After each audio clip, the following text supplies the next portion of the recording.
Over the past 12 months, I've run 12 marathons. Over the past 19 months, Toby has run 19 marathons. In this video, we're gonna cover exactly how running marathons changed how we learnt, how it reframed what hard is, and how it changed how we set goals. If you don't love running, you don't care about running, it doesn't matter. These principles apply across domains. We've taken a lot of lessons out of this and applied this to every area of our life. So this isn't just about running, don't worry. That being said, Toby, what got you to running 90 marathons in 9 months? Why did you decide to start this journey in the first place? Well, the why that I ran one marathon is very different to the why I ran 19 marathons. In the beginning, it was just, I want to do something difficult. I want to challenge myself and push what I think is possible, pursue my potential. And a marathon was a really big task that I'd never tackled before. It was a challenge that was definitely going to push me. And so that's how I came to running the first marathon. And then very quickly after that, I was coming to the realization that consistency is what is required to get me to where I want to go long term. And so that's how I set the goal of then running a marathon every single month from then on. So what started out as a one-off challenge then became a lifetime goal to be a consistent person who runs a marathon every single month, which is quite a different goal to be shooting for than running one marathon. I feel like a lot of people, after they run their first marathon, it's this crisis moment where I've achieved a goal. What's next? It's either I stop running completely and never run again, or it's, as you say, okay, I'm going to be a ultra marathon runner, or I'm going to take on a triathlon. But very few people go, I'm just going to keep running more marathons. It seems like the uncommon choice. 100%. I don't know of anyone else. This wasn't I'm going to copy someone else's goal. It's just a completely new thing that I just decided for myself. And I mean, now you're 12 months in, 12 marathons done. Why? Why was because you did it. Well, but realistically, the reason I came into this, at the start of 2025, I started this monk mode project where essentially I had to do a few things, but one of those things was I had to work out every day. For me, I was just lifting weights every day because that's what working out is for me. So I was just lift weights every single day. I got a few weeks in and then I realized, why am I lifting weights every day? This isn't optimal. I'm just doing this to fulfill the challenge requirements of monk mode. So I thought, okay, I need to push my body in another way so I can get the 80-20 out of lifting, but I can also progress in another domain. So I thought, okay, I'll take on running. And I knew that you were running marathons. At this point, you'd run a few marathons. So I thought, okay, I'm going to progress. I'm going to start pushing the marathons, slowly getting a little bit better each time. And after I hit the first one, I went, wow, this is great. Toby's doing a marathon a month. Maybe I'm going to do this. So realistically, this whole thing was just inspired by you. This is the reason I did it. Is okay, I have a bit of extra time to allocate to more physical endeavors. What should I do? I'll just copy what you were doing. Okay, I'll take the credit for being the trailblazer here, but your backstory coming into running your first marathon is a lot more impressive than mine. Where were you before marathon one? Yeah, well, coming into it, for example, coming into 2025, I hadn't run more than 10 Ks in my life. There's zero distance experience. I was a complete novice, basically. And yeah, as a consequence, I had to progress very quickly. I had to push the distances very, very quickly. And as we'll discuss a bit later on, that caused a few problems. But yes, I had basically zero running experience. It was never something I did. I played a few sports. For example, I played soccer at quite a high level for a while. That was my main sport. So I was doing running, but mainly fast-paced sprints, not a lot of long-distance endurance. What I discovered is I basically had zero zone 2, zero distance capabilities. So yeah, I came into it at a pretty weak base. But you were a little bit different, but you also didn't come in a great position either. No, yeah, I'd say I have a running background. From a young age, I was always the cross-country kid in school, and I found a lot of success there and had a little spurts of training specifically for that. But that was all when I was 12, 13, 14, and then I was oh, solo sports suck. I want to do team sports. I ran a half marathon maybe in 2021 off the back of COVID. That was just run a couple times for a month and then just go out and run a half marathon. And then 6 weeks before I ran the first marathon, I tried to run as far as I ever could, ran 33 kilometers and then Ubered home with half a knee injury. So coming into it, I had tried to and failed to run a marathon, and that's where I started. Yeah, And then how long was it between you having that failure, that 30 odd K run, and then you hitting that first marathon? In my head, it's like 2 months. But when I was looking back at the clips, I think it might have been as short as like 2 to 4 weeks, like maybe 6 weeks. Wow. Yeah, it's a really short period of time. And I had basically not done much running in between because I'd basically picked up the start of a niggling knee injury doing the 30-kilometer run. But then, I was really determined by the failure to go after it again and get this done. Like it really fueled me on. And so, yeah, it was whatever it was, 4 or 6 weeks later, a little bit better nutrition, a few learnings under the belt. I set off, ran the first marathon and got it done in like a really impressive time in a hot climate. I was down the New South Wales coast at the beach, running in like the middle of the day, like, high 20s weather.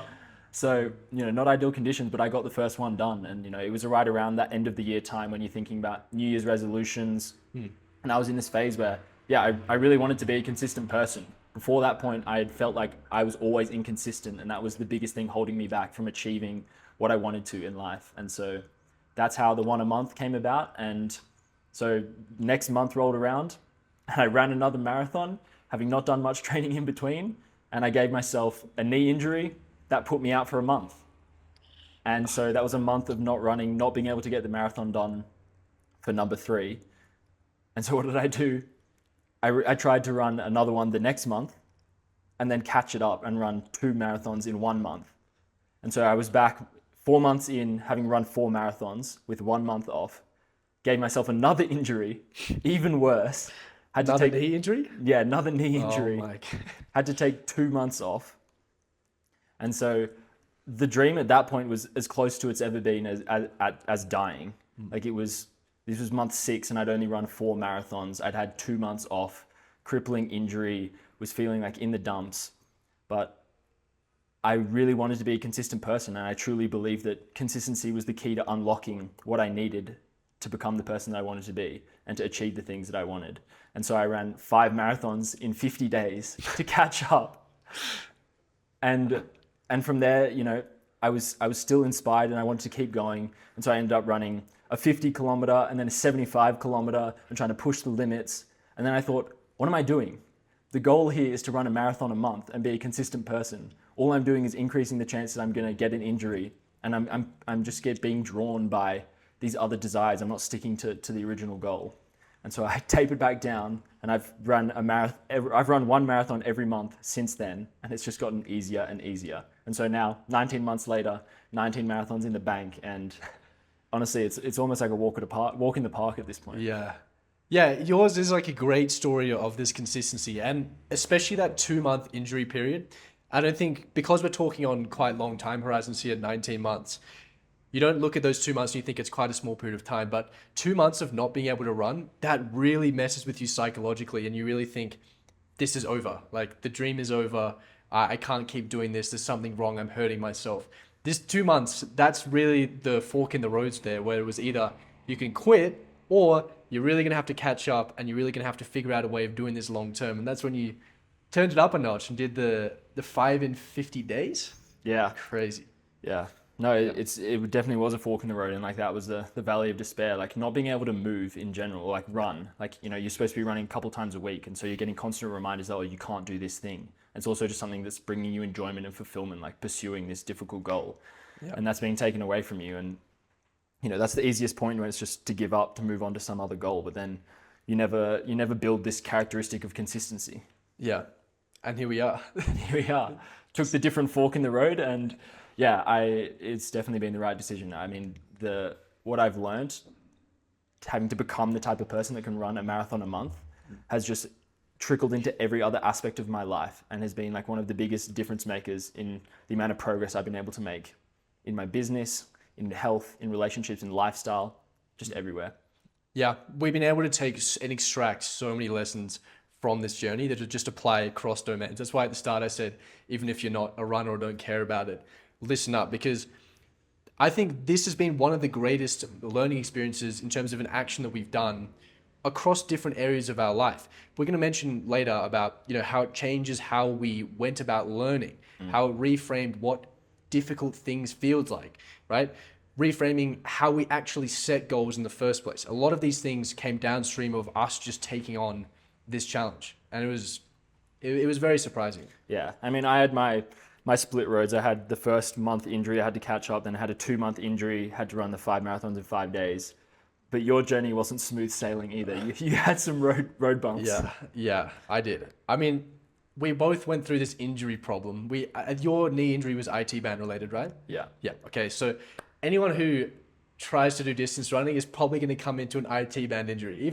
Even my mum, who's doing 5, 10Ks, she's just picked up an IT band injury as well. Like it is such a common thing when people try and push the distance a lot. So when I very first started the monk mode project and I very first started doing this running, I thought, okay, I'm going to progress up to a marathon. And I was adding a fair bit of distance, probably like 4 or 5Ks a week. Made it up to 18Ks. I thought, okay, we're getting close here. I'm getting close to being able to run a marathon. And then boom, IT band injury, out for 2 months. So exactly like you, gone for 2 months. And that was a point where it was like, running kind of sucks. Running is just constantly hurting yourself. The thing I like about the gym is you walk around and it's like, it's just always with you, right? You just look a bit better, look a bit bigger. Running it's not quite the same. It's more of an internal, mental, psychological thing. But decided, okay, I'm going to pick it up. This was a point where I thought, okay, I have about 6 weeks between now and the end of my monk mode project, the 6 months it was going to be. I'm just going to go run a marathon. So I slowly increased the distance over time, slowly, built up to about 24Ks. And then I thought, okay, perfect. I'm going to go run a marathon. This was the point where you were doing your 5 and 50 days. I think this was your 5th in 50 days. Yeah. So this was you right at the end of your beast mode period. So I thought, okay, easier. Toby's done 5 and 50 days. This is going to be a walk in the park. Set off. I remember that first marathon we did. I set off and I was yapping to you. I was like, this is so great. I was having such a great time. Had a bunch of caffeine. So I was feeling amazing. And you were like, save your energy. Maybe don't talk so much. I was like, yeah, I'll be fine. Yeah. About 22, 23, maybe 24Ks in, cramping started. And it progressively got worse and worse and worse. Got full body cramps. And I think it was about the last 20Ks was just in full body cramps. Just agony. It was honestly, to that point, it was the most painful experience of my life. I thought, it can't get much worse than this. Because this was about 3 hours. Pushing every single step was further than I'd ever taken in my entire life. Through a lot of discomfort. But I got to the end and I thought, this was great. This was such a sense of achievement. And I thought, okay, well, this is the fork in the roads. I've achieved the marathon. Do I stop running now? Do I keep going? I looked at you and I was like, all right, I guess we're going to keep doing it. And then, well, next marathon came. I'd done a bit of traveling between then, so the training wasn't great. Set off about 20Ks in, cramping back. This was the worst, most painful experience to date in my entire life. This took me about 6 hours and 30 minutes or something, just hobbling along. Oh, brutal. You had the most painful experience, marathon 1, and then a month later you had topped it off with an even more brutally painful experience. It was, I remember lying down, this is in South Bank in Melbourne. This is mid cramps, and I'm on ChatGPT going, okay, there's about 10 more days in the month. Like, is this possible for me to run a marathon? And ChatGPT said, okay, just keep going. You're already 20 something Ks in. You may as well try and get it done now. So go and buy yourself some carbohydrates. So I hobbled my way to a shopping center, bought some electrolyte gels, and then finished that one. And then after that, I thought, okay, we need to just train properly now. So trained properly, made our way to marathon 3. And that was actually a pretty good marathon. If I remember correctly, I didn't cramp that one. This was your 75K. Yeah. And I was like, okay, that was pretty good. These marathons are going to be easy. And the next day I was in the gym, maybe not the next day, but I mean a few days later, and I started getting some foot pain. Did a bit of research, and it was, okay, you're developing stress fractures. So you have to stop running completely. So I couldn't run for the entire month. And basically, I ran marathon number 3, and then the next marathon was marathon number 4. Cramping came back, lots of issues, and it slowly got a little bit better. There was a bunch of injuries between here and there. Got my way to about marathon 8, and then basically ramped up the tennis, so more volume, developed knee injury again, and really struggled marathon 9. Literally failed the first one. My first attempt I failed with you, and Owen went out for a run about 10 Ks in, was like, nope, can't do it, impossible. A few days before the end of the month, I thought, okay, I have to do that. I haven't skipped a month yet. I have to just find a way to try and do this. Started running, 4 Ks in, I thought, impossible. Literally impossible. I'm in too much pain. This is the point where I have to just turn around and go home. If I run any further, I'm just going to really hurt myself.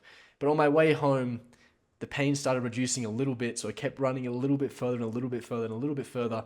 Made our way to about kilometer 18, 19. Pain got really high, but I thought, okay, sunk cost fallacies kicked in here. I'm just going to have to try and make my way to the end. So I sort of hobbled my way through marathon 9. That was when I was at an all-time low. I felt like I'm just hurting myself right now. This is just painful. This is uncomfortable. Every month I'm just injuring myself basically. I probably should stop doing this. And this is where we had a few changes in the programming. And between then and today, it's been pretty smooth sailing. Like you, there hasn't been a whole lot of problems. Running in Mexico City has been tough. Altitude, air pollution, humidity, heat. It's not been good, but here we are. Yeah, I mean, we both have pretty crazy stories of having to overcome all of these injuries and like setbacks that we've gone through. Yet still, we both stand on 2 feet and say that this changed how we want to learn and we're not going to go back. And that's leading with action. Just taking the step, doing the input, giving it a go before you have a perfect plan or you have all the information or you feel like you're ready, not waiting, like just doing first and then running into an issue, solving it, moving on, continuing, finding the next issue instead of trying to pre-solve all of these issues that you think might arise. Yeah. And like, you know, we suffered because of it, but we'd still do it again and recommend it. And we think that this is now how we've learned going forward and how we tackle all these challenges. So yeah, we suffered, but we progressed far faster than we ever possibly could have. Yeah. And yeah, this was the complete reframe, is going from our position. I was a person who I would have to overanalyze everything. I would have to do a bunch of research. All the stars had to align before I got started. And all it means is you just push back the time for you to actually get started. Making any changes very, very difficult. Everything has to be perfect. And I'm sure a lot of people like this is you just wait and wait and wait and put it off. And the more you put it off, the scarier it gets, the less likely you are to do it. We did this the complete opposite way. Just start by taking action. We encountered problems. We found a potential solution, kept taking action, found more problems. But as we progressed, the problems got better. As we learned really fast, kept taking action, the problems got better. And this was really us problem trading. And this is something that we've kind of brought across every single area of our life, is how can we just keep trading our current problems for slightly better problems? And the only way you get there and even encounter the problems in the first place is by taking action to get there. But this was the total reset, was imperfect action, right? The only real issue with imperfect action is, what are other people going to think of me? What if I fail in front of other people? But other than that, long term, you're going to progress a lot faster, right? Unless you do something that's literally going to prevent you from doing it at all, it is only going to be beneficial. yeah, it's like you said, you encounter the problem as you progress. Like you are progressing the whole time. Whereas like the opposite is if we talk about you starting a business, starting becoming an entrepreneur, you listening to all these business podcasts on the way to work, not taking any action, not making any progress. If you were just started, you run into the first problem, solvable, move on to the next problem. But you're actually making progress the whole time instead of just sitting there thinking that you need the stars to align and letting the monster of tackling a big challenge become bigger and bigger.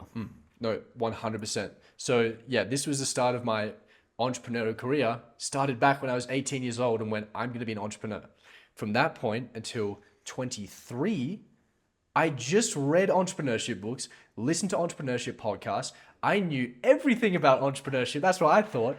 The only thing I didn't do is take any action towards being an actual entrepreneur. And that was a point where I realized well, this isn't changing anything. All I'm doing is receiving information. It's getting stored in short-term memory. I'm not taking action on it, and I'm just forgetting about it completely. Rather than doing that, we thought, okay, let me just start taking action. I'm going to find problems. I'm going to fail. I'm going to embarrass myself, but it doesn't matter because I'm going to keep progressing forward. And as long as you have this long-term perspective on it, which is that I may embarrass myself short-term, but I'm going to progress faster than everyone. And there's nothing embarrassing about that. And this was the total reframe we had. If you look at specifically with the sort of social media presence that I've had and we've had, if you look at my first YouTube video, I posted that video. It was me speaking into a microphone. The microphone wasn't even plugged in. It was a bit of a disaster, but I thought, you know what? Rep number one, imperfect rep, but it's a rep. Yeah. Same thing with this podcast, right? We were sitting in our living room, like really horrible lighting, like one camera angle. It looked terrible, right? But we just got started, and it's slowly going to improve over time as you take more reps. But you don't discover the problems until you take reps. And even if you do discover a problem early because you've done research, you can't take action on it because it's not your current problem, right? You're solving problems 50 steps ahead, but there are problems right in your face that you just have to take action through right now. Yeah. Yeah, and that's the thing. Like you're taking on all this information to solve imaginary problems that might be true to you. They actually just might not be issues for you, but they're probably not specific enough information that they'll actually solve the problem when you get to it in real life. And the only way that you're going to progress and discover like what you don't know is by doing it. And yeah, it's just been a complete reframe to just lead with action, to just start making progress and just run into those issues and just back yourself that you'll be able to solve that problem and can keep progressing. And like ultimately that is the best skill that you can develop, is that I can take imperfect action, encounter a problem, solve it, and continue making progress. Yeah. Like if you know that you can do that, then like everything becomes less scary because you know that, okay, well, I can just start things that I don't think I can complete and figure it out along the way. Yeah. And that's the thing. We've always figured it out. Yeah. We've never got to a problem and not figured it out and just sat there going, I can't figure this problem. Yeah. Right? There's always been a way to figure out the problem. And it might take a while, it might be very quick, but either way, we've always figured it out. And you have to have this belief is that you're going to figure it out. And if you truly believe that is the case, it removes so much fear. And if it's removing fear, it's removing friction from you taking action. You know, perfect example is us both becoming entrepreneurs. Both of us really set out becoming an entrepreneur before there was any clear proof that we were going to make any real money from this, and this would be a direct replacement from our 9-to-5 jobs. So went, okay, I'm going to figure this out. There is a way.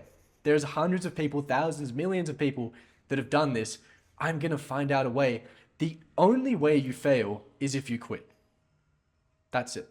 Yeah, and that's the biggest reframe that backs changing how you learn, because if quitting is the only real failure, then there's no fear with starting because you're actually just making progress. And I mean, maybe the only other way that you fail is never starting. And I mean, that's just a different type of quitting, but it's probably the most common failure that most people encounter is just the regret of never actually starting, never trying. Yeah. And it's because they feel like, and we felt like we had to have learned everything before you start so that you could solve all of these problems that might arise. Yeah. But what we've learned through doing monthly marathons is that all you have to do is start and actually encounter those problems and you will figure it out. I think if your why is strong enough, you're going to figure it out. And like the problems, they're usually the right size that you can figure it out, learn something and keep going. You're not going to encounter like the level 10 problem as your first roadblock. Yep. So it's like it's naturally gets set up in a way that you're going to progress to bigger and bigger problems. And as you pass each one, you gain more confidence in yourself, more skill set, more belief. You can keep going and solve the next problem that might be slightly bigger. Yeah. But when you're learning ahead of time, you're learning how to defeat the level 10 problem, which is really scary because you need to become a completely different person who've learned all of the level 1 to 9 skill sets to be able to tackle that. And so it even just gives you even more fear that, okay, oh, well, there's going to be this huge problem down the road. I need to solve that. That's such a great point, is that when you complete the first problem, when you unlock the first problem and get past it, you become a slightly better version of yourself, a person capable of achieving the level 2s. And what you're talking about, people looking at level 10 problems and going, I don't want to solve those. It's because you're not capable of solving them right now because you're at level 0. Yeah. You haven't even passed level 1 yet. But you're completely right, is that you become a slightly different person every time you get past the next problems. It's why you'll hear a lot of people who have made a lot of money in the entrepreneurship space say, it's not about the money I made, it's the person I became along the way that makes it impossible for me to ever go back to a state of where I'm, extremely poor. It's how you build up those skill sets and how you progress further and further and further that is what stays with you, right? We could stop running for 2 years, right? And we would probably lose our fitness, but we're not going to lose the lessons that we learn and the person that we become along the way. And that's the big unlock. Yeah. And I mean, that's really the ultimate goal, is to become the person that can encounter those challenges and move forward. And it's exactly why this cycle of learning works so well, because that's exactly what it's training. It's like, start before you feel ready, encounter a problem, upgrade who you are, and be able to tackle bigger problems. But if you're just constantly intaking information, learning, trying to problem solve, just in your head, you're not changing who you are because you're not taking any action. Nothing is changing about your behavior and you're not growing. Yeah. And so you're not going through that cycle. You're not actually changing who you are. You're not going to achieve the goal. Yeah. Well, if you don't change your behaviors, you can't change your life. It is as simple as that. You can receive as much information as possible, but nothing is going to change. There's so many people that say, "Well, what I should be reading more. What books should I be reading?" It's like, do you need to be reading more, or do you need to be taking more action? Like, these books are great if it can change your inputs in a way that makes you progress faster, but you don't have inputs right now. You're not taking action. Like, all this information only becomes valuable after you've unlocked the skill of executing consistently. But before that, before you have the level 1, it's hard to say level 1 skill because it's actually a very, very high level skill. But after you've unlocked that first trait of being able to execute consistently, before that, nothing else matters. It doesn't matter how perfect your inputs are. If you can't do them consistently, nothing is going to work. Yeah, like if you think about on a scale of population, what percentage of people make it to each level, there's a vast, vast majority, 90%, who are just on the start line, just waiting there. Just by taking the first, actually taking on the challenge, just taking imperfect action, you already differentiate yourself and you've started down the journey. And then all that's left is to be someone who can take on difficult challenges and be consistent. Yeah. The next big thing that this unlocked for us was the reframe on what hard feels like, what something means to be challenging and difficult. So can you kind of explain to us how this has been such a big reframe for us? Real quick, if you're an online entrepreneur and you want to grow your business faster without spending all day at the desk so you can take on side quests like running these marathons, if it's what you want to do, then you can check out the Modern Monk community for free. I'll leave a link in the description below.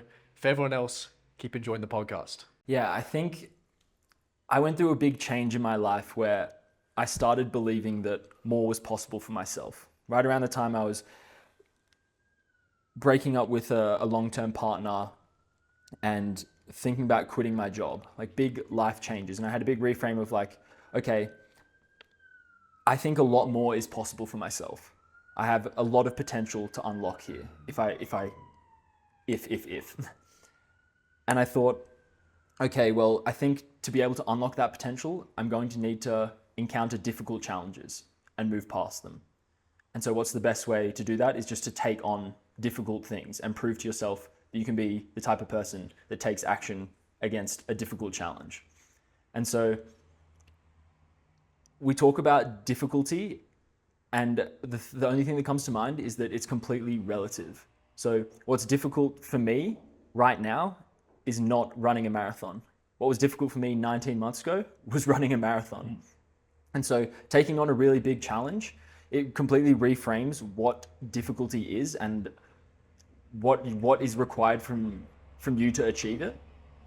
And I think taking on big challenges, that's what is going to unlock your potential. And so making things really difficult, it just reframes what everything else that's required to get to that point easier. It's all just in reference to what is the most difficult thing in your life. And so the more difficult challenges that you can take on, everything else that's less difficult than that becomes a lot easier. Yeah. I mean, we think about this a lot from the frame of doing easy things that feel good all the time.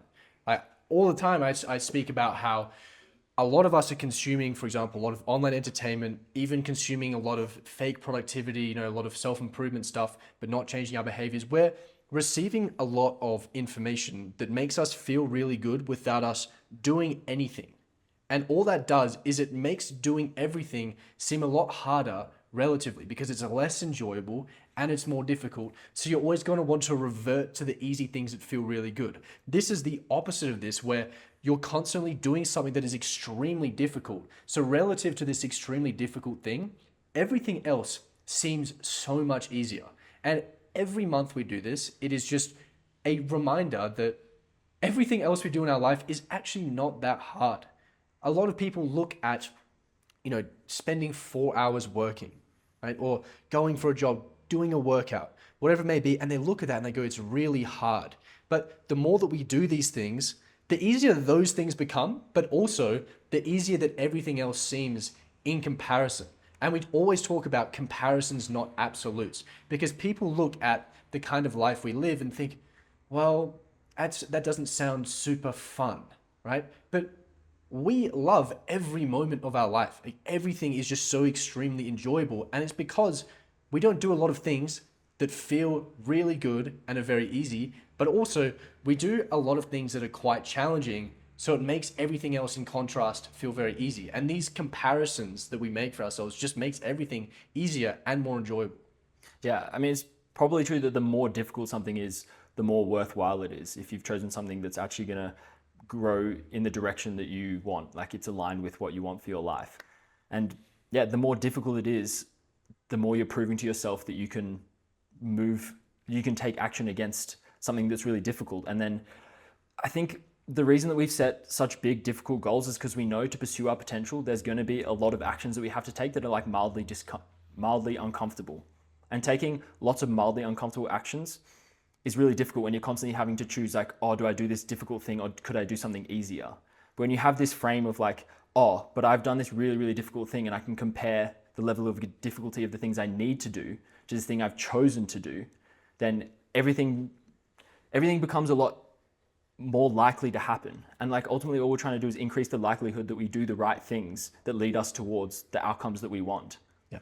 And we found no other one thing that we do that improves the likelihood that we take those actions that are uncomfortable in the moment, other than reframing that difficulty against something that's even more difficult. Like monthly marathons is just one example, but we can go back to before we were running monthly marathons, and I would rock up at your house at 6 a.m. in the dark, in the middle of Melbourne winter, and we'd get into an ice bath, and then we'd work out in the dark with free weights in your backyard. That was just us proving, okay, I can do this really difficult thing. Because at the same time, we were trying to build a camper van and make a rental business out of it. And that was difficult. It was us constantly tackling new tasks that we had no idea how to complete. And you were faced with all this fear and like a difficulty of like, okay, I don't know how to do this, you've got to figure it out. But being able to go, okay, well, at least it's not 6:30 a.m. and I'm freezing cold, lifting free weights in your backyard in the dark, made that a lot easier. Like, I honestly don't think I would have been able to figure out how to build that camper van and start that business if I didn't have the frame of, oh, well, this morning I got up at 6 a.m., got in an ice bath and lifted free weights in the backyard. Yeah. Like that made building a camp van, starting a business so much easier. Yeah, I remember we reminisced back on that time and we thought, what were we doing? Like, all we were really doing is trying to do hard stuff just for the sake of doing hard stuff. But when you put it like that, the reason we were doing that is that we were making everything in our life so much more easier and so much more achievable. I just remember it so clearly, us sitting in that ice bath, it's pitch dark. Then having to lift free weights, it's raining, it's cold, you can see your breath, the weights are slipping in your hands. It was just so uncomfortable. And just that discomfort just made everything so much more enjoyable throughout the day. And yeah, we just constantly have been doing that, is doing challenging things and then allowing those challenging things to make everything downstream feel easier. Now, we found a way to do challenging things that are more 80-20s that are actually progressing us forward than more optimized. Yeah, than sitting in an ice bath and then doing free weights. It's like you can get the same benefit from, doing a cold shower and going to a gym that's air conditioned and you're nice weather, right? Yeah. You get the same benefits, but we were able to find ways to get these challenges that actually progressed us forward. But either way, we've always been seeking a certain amount of discomfort that just makes everything else downstream easy. When people spend their whole day doing easy things, makes everything really hard, really challenging, and it's all relative. You're not having a nicer, more enjoyable life because you do nice, easy stuff. If anything, you have the same perceived enjoyment in the moment, but you have the problem that existentially you're not progressing, you're not moving forward. So overall, you actually feel a little bit worse. Yeah. And you talk about the benefits, and like a huge benefit is just you have proof that you can do a difficult thing. And like ultimately, if you're trying to pursue your potential, you're trying to tackle a new task, you're trying to grow, you're trying to become an entrepreneur, you're trying to make a life change, you're going to have to do difficult things. And that's really scary when you have no proof that you can do difficult things. And so in the beginning, it's just like, okay, well, I'm going to do something difficult. And then that's a rep. That's another little piece of proof that I can store in my head. And when I come across the challenge that's going to pursue, help me unlock my potential, pursue me towards where I want to be, you have this little stack of proof that, okay, well, I've chosen to do really hard things and completed them. Yeah. And so this is no different. It's just the same process over and over again. Yeah. And this comes to the consistency piece as well. When you're stacking up, the fact that you know you're a consistent person, you know that you've done a lot of hard things in your life, therefore, I'm probably going to be able to do this. Very easy for you to take on a challenge and do it for a long period of time. If all you've done is try and take on challenges, quit, do something else, start a business, realize it's hard, do another one, then you have a mountain of proof that you can't achieve this. You have a mountain of proof that says, I'm going to start this thing, it's going to get a little bit difficult, I'm going to say it doesn't work, and I'm going to give up. But having the reframe of, I've done a lot of hard things, I've been consistent, of course I'm going to achieve this. It is a lot easier for you to get started and actually be able to consistently put reps in. Yeah, just doing difficult things, you build up that proof that, okay, I am the person who can do difficult things, which means I can pursue my potential, I will achieve my goals. Yep. And speaking of goals, how is this reframed goal setting for us? Because this has also had a big reframe on how we go about setting goals. So how has that changed? Yeah, I mean, I talked about in the beginning, like consistency. I was not a consistent person before I started the marathons, before I really took entrepreneurship seriously. And I suddenly realized that if I want to pursue my potential, I want to become the best version of myself, and I want to achieve these big goals, I'm going to need to do a set of actions consistently to change who I am, to progress. And so I thought about the goals that I'd set myself, and it was very much like, here's something I want to achieve, work towards it, achieve it, what now?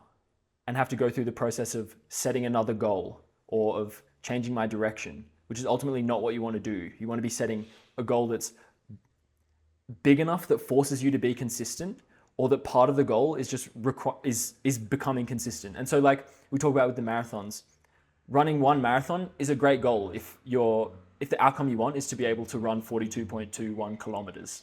But if you change that goal to, I'm going to run a marathon every month, the outcome is then I become a consistent person. And that is just a completely different outcome you get from changing the goal that you set. Yeah. And also I think with the goals we set, we have the frame of, I want to be playing long-term games. If you set yourself a goal, in 3 months I'm going to achieve this and then I'll find something else to do. Why are you trying to achieve this goal in the first place? A lot of the goals that we choose now are, how does this unlock something big for me long-term, and how can I continue to do this for long periods of time? It's a big reason I'm a big proponent of working 4.5 hours a day rather than 12, is because theoretically you can progress faster if you work 12 hours a day, assuming that you're doing the exact same work task, but you're probably not. Yeah. But how long can you do that for? Is this what you want your life to look like? A lot of what we're doing right now, and we've had a whole nother podcast about this, is bringing your dream life forward into today. And that means setting goals that you can do now, but you can also be doing in 10 years' time. And this is all of our goals now, is how can I do reps now that aren't going to change? How can I create my life in a way that very few variables are actually going to change? If your goal is to run a marathon for most people, I'm going to sign up for a marathon and in a year's time, I'm going to go run it. And then you run it, how many people just stop running? So many, because the goal is just to do one thing and then that's it. But reframing the goals to, how does this fit into the long-term vision, and how does this fit into my life now, but also fit into my life in 10 years' time? That was a big reframe for us. Yeah, and we talked about it before, like the ultimate goal is the person you become along the pursuit of actualizing your potential, or of, achieving your dream life. And so if you keep that as the big picture, as what we're really aiming for, then okay, what goals are going to build the characteristics that I want from that person? If you're constantly having to set these smaller one-off goals that then you tick off and you have to choose new ones, that's not going to get you there, basically. No. Like, it was just a big reframe of, I had never thought that a goal could be like continuous, just doing something challenging and rewarding again and again and again. But since I've done that, it's just been a complete reframe of like, okay, well, this is obviously how I should go about setting goals for my life, because it's building the characteristics of the person that I want to become. Yeah, and a great thing is that each day you just get a little bit better every single day. It's not like I'm doing a big sprint and then I'm going to stop. It's just smooth and consistent going forward. It's why, for example, I think steroids is a terrible idea. It's because people take steroids, they know they can't do it forever because it'll kill them.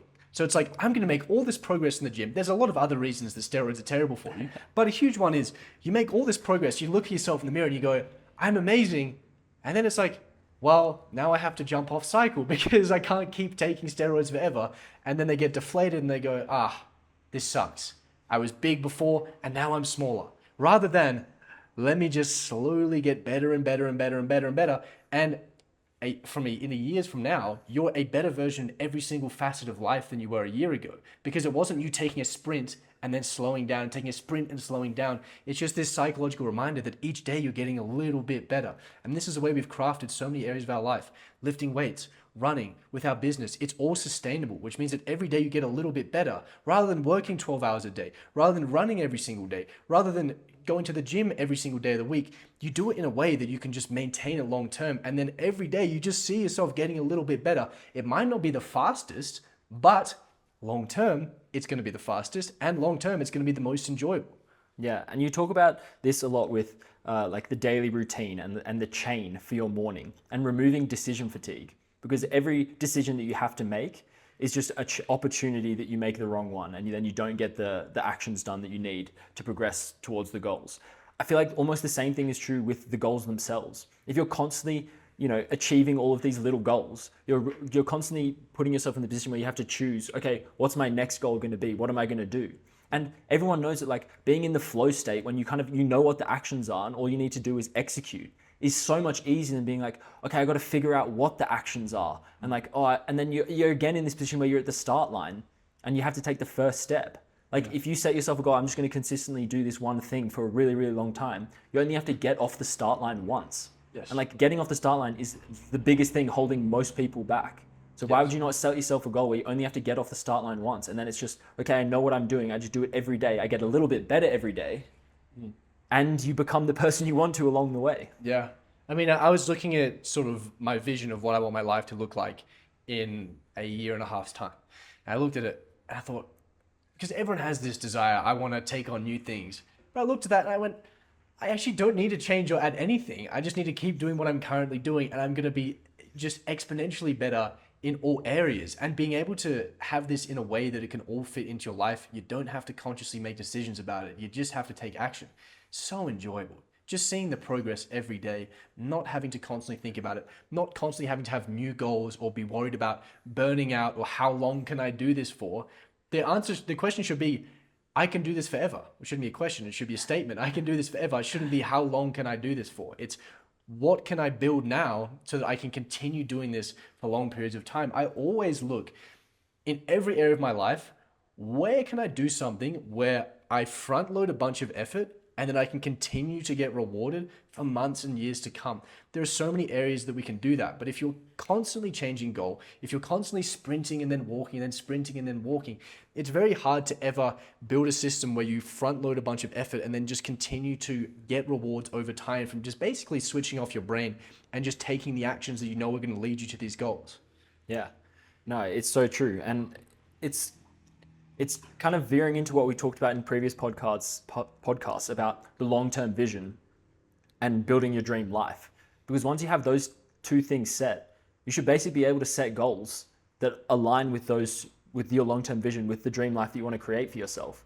And then you can just get in the zone and just put in the actions and be making progress. Yeah. I think that's just a so much more enjoyable state of being, to know what the goal is, to know that it's a long way away, but know that you're doing the actions that are progressing you towards it.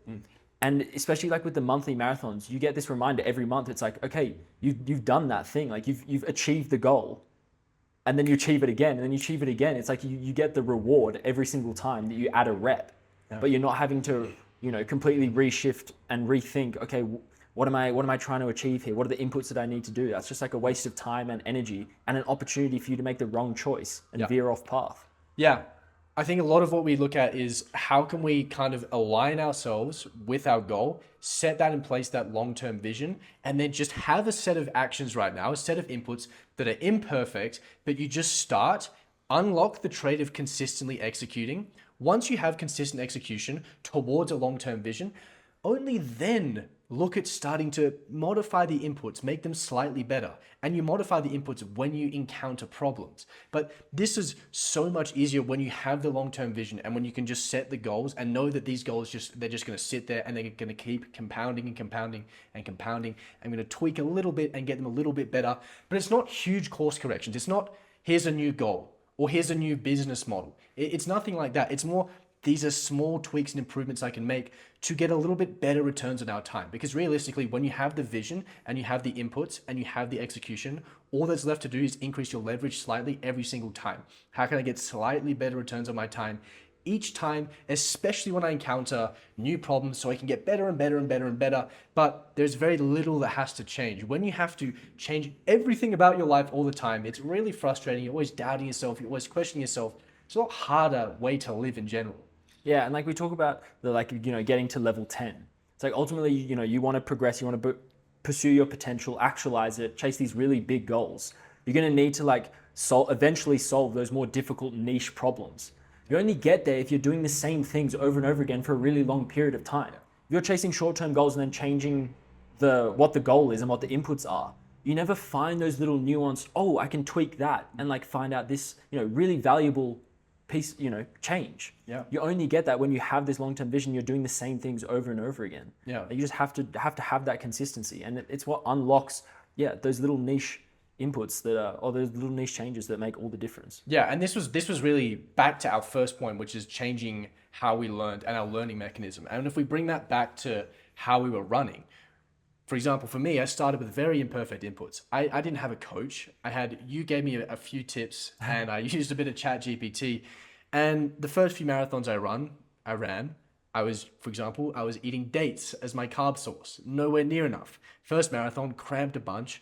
ChatGPT said, add electrolytes. That'll stop you from cramping. It didn't, right? There was a potential solution, took action, encountered the same problem. So I'm still at this level. And then it went, okay, what do you have to do? You have to add more carbohydrates. So we passed to the next level, stopped cramping, and now we have a new problem. And my next problem was, okay, I'm getting injured. Why am I getting injured? The volume is high. Okay, we need to slightly change the training.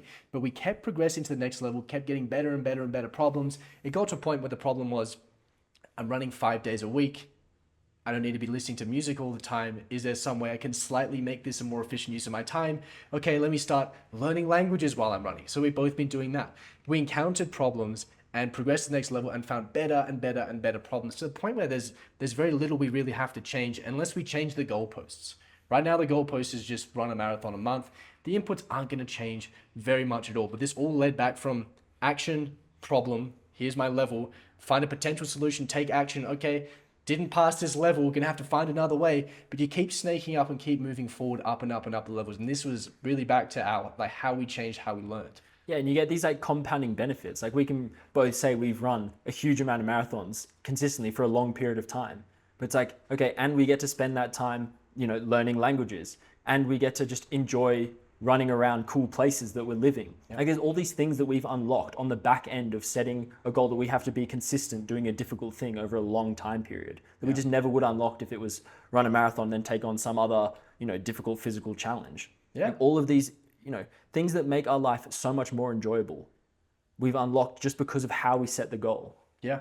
Well, for example, we're running now and we're learning languages at the same time.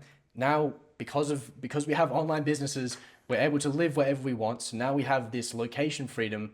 By the way we work, we have time freedom as well. Fantastic. Now we get to, for example, explore new cities while we go on these long runs and while we learn language at the same time. How many people can say, I'm getting fitter, I'm learning a language, and I'm exploring a city at the exact same time? And this is just us progressing up and finding better and better problems. And this only happened because the goal was just to keep going. The goal was just the consistency. Yeah, and it's the other side of the coin of trying to figure out the level 10 problem before you get off the start line. You're also not going to find out the level 10 benefit before you get there. It's like all of these amazing benefits that we've discovered, we've only got because we actually started and then we solved the problem and we figured out, oh, how can we do this slightly better? And we make it more enjoyable, more beneficial. Yeah. But you only get that when you actually start and you put in the reps and you learn step by step, level by level, problem by problem. Yes, I agree. Okay, I want to know, if you had to start this all over again, you still have your consistent execution, you have that, right? So you have that trait. If you had to start all over again, what would you change? How would you slightly change your input so you had a little bit of an easier time during these monthly marathons? It's interesting to think about how little would change. For me, maybe a slightly tighter feedback cycle. Because there's multiple times when I started encountering a problem, I started getting a niggle with one of my injuries, and I didn't use that as a point of feedback to make a slight course correction. I didn't identify that as a problem. I just kept pursuing the ultimate goal. So I think if you can tighten your feedback cycle, you make these little course corrections slightly faster, you're able to navigate around a slightly larger problem before it affects you. Like if you think about like you're a ship and you're heading towards a big iceberg, but there's like a breadcrumb of slightly bigger icebergs in front of it. Like you're going to knock into all of the slightly bigger, you're going to knock into all of these little icebergs. And if you just kind of ignore them, you're eventually going to hit the big iceberg and have to solve a bigger problem. But if you're staying aware of the icebergs, of the the little niggling knee injury, you can make slight course corrections and ultimately save yourself a little bit of pain, I think. Yeah. But that's a tiny change to make in what was, I think, one of the best choices of my life was to run a monthly marathon. Yeah, that's not a lot at all. Just making faster course corrections and really going through that learning feedback cycle quicker. And realistically, the only reason you're saying that is because you realized how powerful that is because you did the monthly marathons and realized how powerful it is to go through these action feedback cycles, right? 100%, yeah. Like just going from level 0 to level 1 and then level 1 to level 2 and realizing, okay, well, this is the best way to keep progressing forward. It's now like, okay, obvious, okay, get to level 0.5 and make a slight course correction because, you see the benefits of actually taking action, encountering the problem, solving it.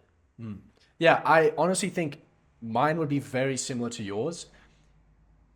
I think the way that you make these action feedback cycles as effective as possible is by having high quality data while you're on the process, because data allows you to objectively see what's going on. Perfect example, for the first year of running, I knew that you want to run most of your time in zone 2, and then you want to run, a small percentage in zone 4.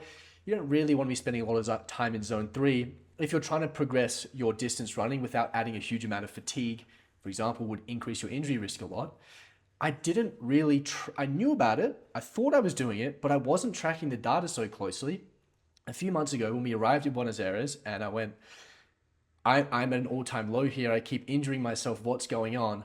I went back and looked at the data and I went, but I've been running exclusively zone 3 for an entire year. I've been training the wrong way. I knew about it, but I was training the wrong way. And data just gives you such a clear and objective view of what is the actual problem and why is this the problem.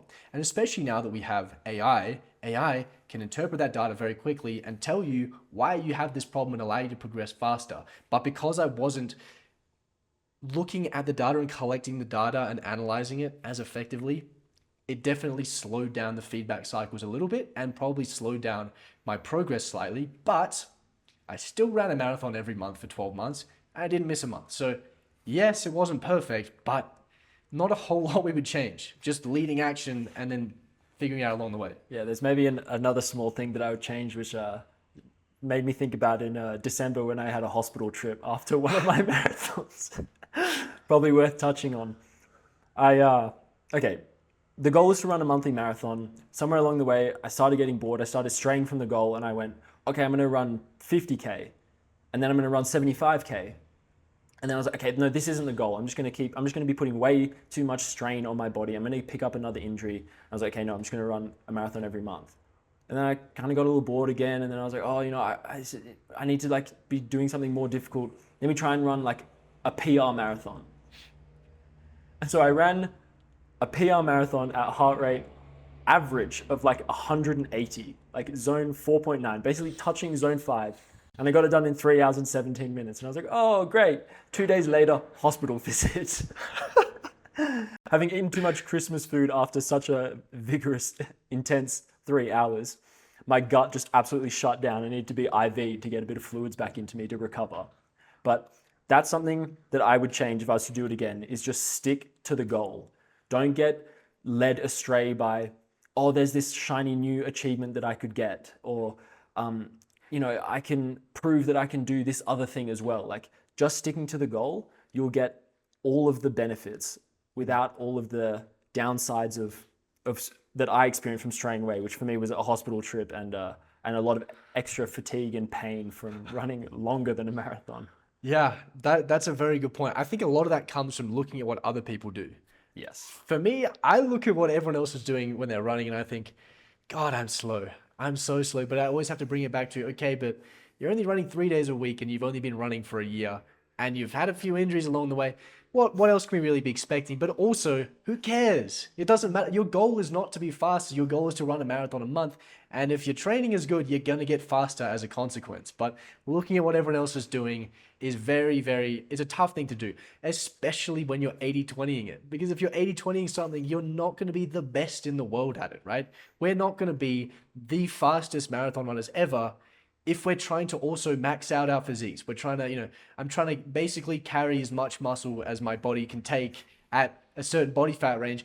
Very hard to have that and also be the fastest marathon runner in the world. In fact, I would say it's impossible if you couple that with the fact you're also only running 3 days a week. So stop looking at what other people are doing. And that's not the goal, to be the fastest marathon runner. Like, bring yourself back to, okay, what is the goal and why do you have it? Like, the goal is to run a marathon a month so I can prove that I'm a consistent person and do difficult things, because I know that that's going to lead me towards unlocking my potential and achieving this dream life, these big goals. Yeah. I think if you can bring yourself back to that, you save yourself all this skewing from the goal, which just leads to pain.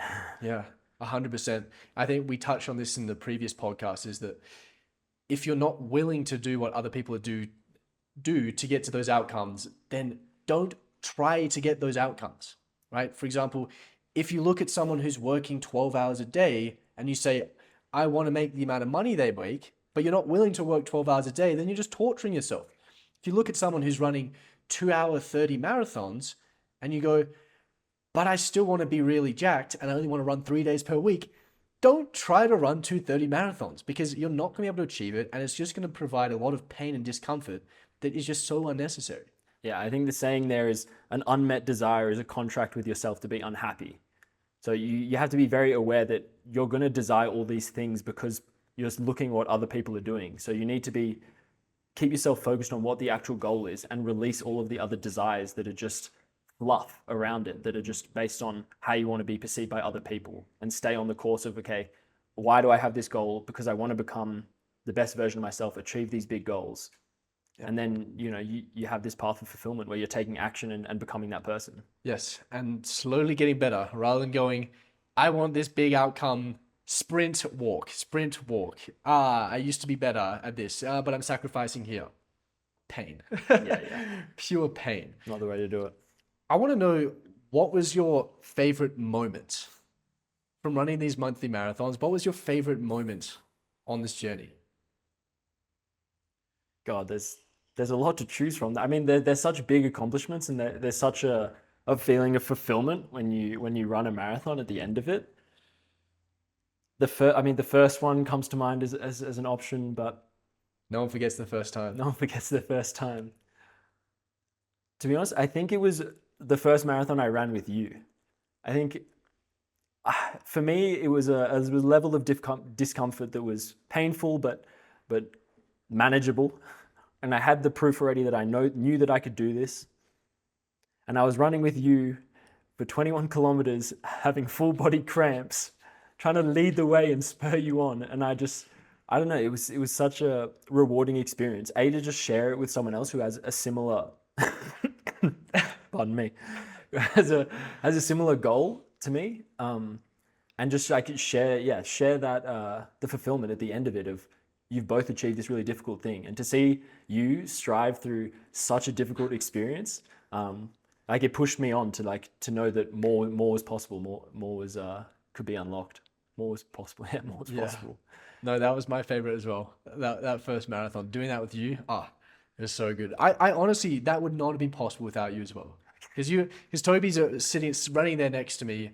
I don't have a pack on. Toby's carrying all my dates. He's carrying the water. Yeah, he was carrying everything. He's handing me the water, doing everything for me. And I'm sitting there cramping, and he's like making sure it doesn't get too bad. And you were giving me the electrolytes, and it was such a great experience to do together, and just be like it was a big moment in our relationship as friends. I think was the point where I felt like I'd accomplished such a big thing, and I couldn't have done that without you. And going through that discomfort together and coming out the other side, it was an amazing experience. And it was the start of 12 marathons for you in 12 months. And that was month 3. That was right when I was getting back after the first injury. So it again felt like I was like starting down this path. And I mean, it touches on the environment and the people that you surround yourself with, which we both know are huge impacts on the person you become and the type of life that you live. And I think, the fact that we both recount that is one of the highlights just goes to show that the people that you surround yourself with have a huge impact on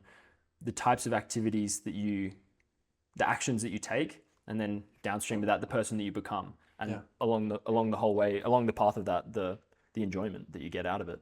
Yeah. So yesterday you were telling me about, you asked a question by a girl, and she said, "What's your number one quality?"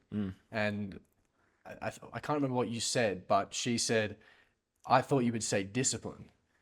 And you thought about it and you thought, yeah, but I don't feel that disciplined. It was all about the environment that we created to allow us to do things despite having discipline. We might not have the motivation, we might not have the discipline, but we were able to create an environment that makes it so easy to do these actions. And I think at the core of everyone's environment sits the people that they surround themselves with. And the better the people that you can surround yourself with, the more they're aligned with your goals, who you want to be, the easier it is for you to do anything. I think that's a big thing that we found. Yeah. No, we're doing some language transfer. And she asked me, what do you think your biggest strength is? And, I thought about it for a while, nothing was really coming to mind initially. And when I gave my answer, she said, "Oh, that's not good enough. Like, oh, that's not real. Like, surely it has to be like, the fact that you're so disciplined, because that I take cold showers every morning, that I, work for 4.5 hours every day, that I run monthly marathons, that I go to the gym 4 times a week, that I eat the same food every day."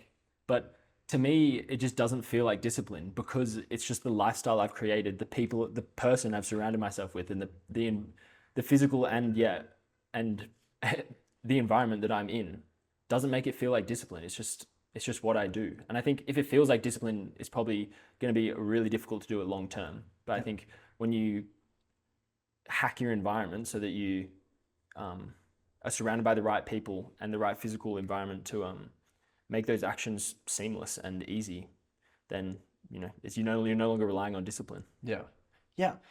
Everyone goes, how do I be more disciplined? How do I be more disciplined? But the question is always, what are you solving for here? Why do you want to be more disciplined? Well, I want to be more disciplined because I want to take more actions towards my goals. Okay, so that's your goal. Your goal isn't to be more disciplined. Your goal is to do more of the right actions to work towards your goals. What's harder for you to do? Change your psychological environment to become a disciplined person, change your biology, or change some factors about your environment that make it much more likely for you to do the actions required for you to hit your goal. Of course, it's more easier to build your environment. And what happens when you build your environment in a way and take more actions towards your goals is they become more a part of you, they become more a part of your identity, and you get perceived as a person who is more disciplined. And that's really how you become more disciplined, is by not worrying about discipline, just worry about creating the environment and doing the actions required to hit these goals. And the discipline is just going to come along the way as a nice bonus. Never to be relied upon. Just like motivation and willpower, never to be relied upon. 100%. I mean, okay, you asked me what would I do differently if I was to start this journey again. I want to know what was your easiest marathon out of the 12 that you've run? Mm. I think it was the second marathon in Buenos Aires. So Okay, marathon recent. 11. Well, it's recent because I'm a newbie runner, and it was probably the first marathon that I'd done 2 marathons in a row without some sort of injury problem getting in the way and having perfect training. Like, after becoming digital nomads, we could really create the perfect environment. We could construct it so precisely, and the training was absolutely perfect, and the environment was really good. As in the actual the actual global environment, right? It was cool. It wasn't super hot. It wasn't humid. We didn't have high altitude, so the conditions lined up, and it was quite easy and very enjoyable. We spent 5 hours, 5.5 hours, whatever it was, in zone two, a bit of zone three. We were listening to, well, I was listening to French because I'm learning French. You're listening to Spanish, and we had to explore a fantastic city, lovely weather. Felt very good. Now, since then, the training's still been perfect, but Mexico City is a terrible place to run. So our last marathon was really tough. But yeah, Yeah, that was our easiest. air quality, altitude, temperature, God. big impacts on the speed when you're trying to run on a heart rate. For Yeah. sure. It'll be interesting to see what Mexico does for the training, but it's not been good for the marathons. Yeah. And okay, and I assume your hardest marathon was the first, No, the the second. second. I'm between the second and the ninth. Because the ninth, I genuinely thought it was actually impossible at 4Ks, Yeah. right? Like less than 10% in. So that was a real challenge. And it was Perth just coming out of summer. So it was extremely hot. I ran for nearly 7 hours. So a lot of that's during the middle of the day. That was really brutal. And I know I just failed. And I knew that I was probably going to be hurting myself more. That was hard. Second marathon, cramping for 20 Ks, probably like 4 hours by myself as well. I didn't have you helping me. That was hard. That was challenging. One of those two. Either way, extreme amounts of pain and discomfort. Great reset on what hard is. So what was your hardest? Okay, the hardest was definitely the PR attempt in December, and I was running at 180 heart rate, 3 hours and 17. I mean, I ran 2 marathons around a track, like a 400-meter track, which is like, I don't know, 105 laps or something. And and people always love to point out like, oh my God, that must have been so difficult to, just be running in circles again and again and again. But I actually found that is like was not what made it difficult at all. It's quite nice when you're running that fast to be able to kind of switch off and not have to think about the direction. Like you're already trying to manage your heart rate, your breathing, your pain, your fluids, your food. Like there's already so much going on. You're on such like tight restrictions on like if you're trying to hit a certain time that there's enough to think about. So running around in circles was quite helpful, but that was just brutal pain. Like it was again hot in Australian summer, and yeah, I was running like at max push for 3 hours and 15 minutes. So yeah, that was blasting music to help power me through that. And I actually had my family nearby, so I had my mum passing me water bottles, and like passing me cold towels, like as I was running, not stopping, passing me my gels, because yeah, that was just pure pain to get through that one. And like I compare that to my easiest, which was, I think it was 15. It was just one of these marathons that I was back in my hometown in Canberra, and I was just like, okay, I just need to get the marathon done this month. I'm just going to run comfortably. I'm just going to do an easy route, nice and flat. And like, there was no external pressure or goal. I was just like, I'm just going to run the monthly marathon. And I just ran at my own pace, and it was easy going. Yeah. Yeah, it's been good not hitting PRs. Yeah. I mean, my second wasn't a PR, but between 1 and 6, I only ran PRs.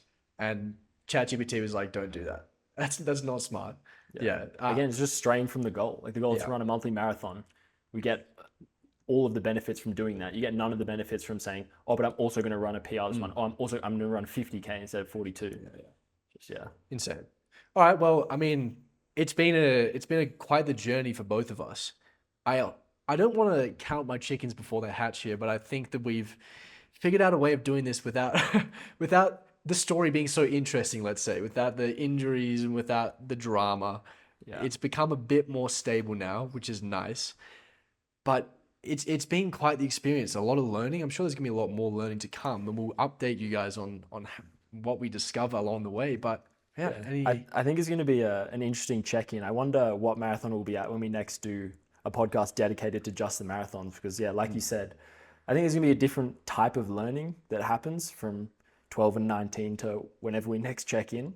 But yeah, we've definitely locked in the consistency, but it's not going to stop. So No. at some point we'll be checking in again with some more impressive figures and stats for you guys. hopefully.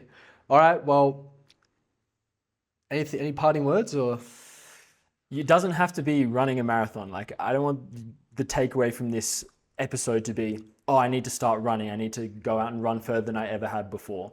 Like the lessons that we've talked about, changing how you learn, the cycle of learning, taking action when you don't feel ready, reframing what is hard, just taking on difficult challenges, building that proof, and setting goals that force you to be consistent over a long time period. Those are applicable to every single aspect of life. Whatever you want to get out of life, whatever you think your potential is that you want to chase, those lessons will help you get there. And so like running a multi-marathon is one example of that, but it's probably not the thing for you. Like find your thing, stay consistent to it and apply these lessons. And like, I truly believe you'll be living a much better life and you'll hopefully thank us for it.